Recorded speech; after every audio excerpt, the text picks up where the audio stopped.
No matter where on Earth you go, living things are connected to each other.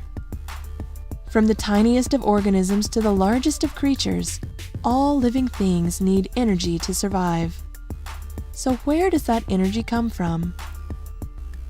Well, matter and energy passes from one organism to another, connecting living things like links in a chain. A food chain. Of course, a food chain is not an actual chain. It's a way to talk about the relationships between organisms and show how matter and energy flow between living things.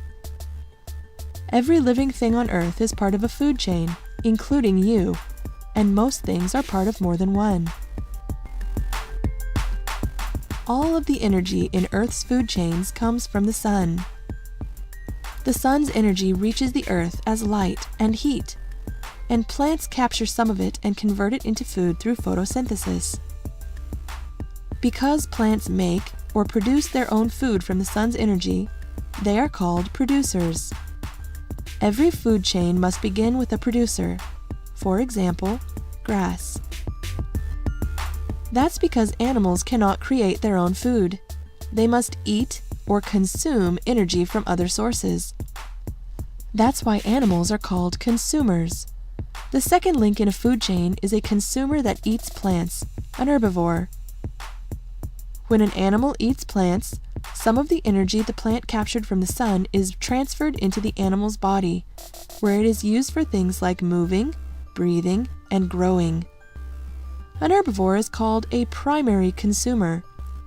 Primary means first, because an animal eating plants is the first consumer in the food chain. Let's add a rabbit to our food chain. Next comes a secondary consumer, the second consumer in the food chain. This consumer is a carnivore and gets their energy by eating other animals. Maybe our rabbit will get eaten by a fox. When the fox eats the rabbit, part of the energy that the rabbit got from the grass is transferred to the fox. This is the end of this simple food chain. The rabbit eats the grass, then the fox eats the rabbit. The energy that came from the sun is captured by the grass, transferred to the rabbit, and then transferred to the fox. Some food chains are longer than this one, but there can't be too many links in a food chain. Each animal in the food chain uses up a lot of the energy from the previous level instead of passing it on, meaning that only about 10% of the energy consumed by an animal will be passed on to the next level. Let's take a look at a longer food chain that also begins with grass. This time, let's make our primary consumer a grasshopper. The grasshopper eats the grass and then gets eaten by a secondary consumer, a bluebird. Then the bluebird gets eaten by a tertiary or third level consumer, a snake. The snake is eaten in turn by an owl. The owl is the apex predator in this food chain. Apex predators are not hunted and eaten by any animals. We say that they are at the top of the food chain. You probably recognize a lot of apex predators like lions, sharks, eagles, and crocodiles. Just because they don't get eaten doesn't mean that they don't contribute to the food chain, however. When an animal dies, their body is broken down by decomposers.